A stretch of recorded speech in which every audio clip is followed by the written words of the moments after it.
hayana nafasi na yatangazia.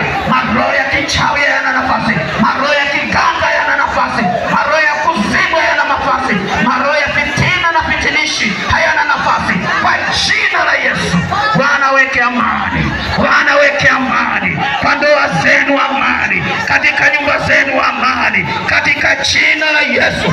Falme za giza zikaondoke. Bwana kufungue na akutie nguvu, Bwana kufungue na akutie nguvu kwa jina la Yesu. Mamlaka ya giza toka, toka, toka, toka. Bwana kufungue na uwe huru katika jina la Yesu. Pokea uzima, pokea uzima. Bwana kuhurumie makosa yako yote. Bwana fute jina lako kwenye kitabu cha hukumu, katika kitabu cha mizimu. Bwana ondoe jina lako katika jina la Yesu. Pokea uzima, pokea uzima. Bwana kufungue wewe, toka kwa damu ya Yesu. Bwana kufungue katika jina la Yesu. Kristo akuhurumie dhambi zako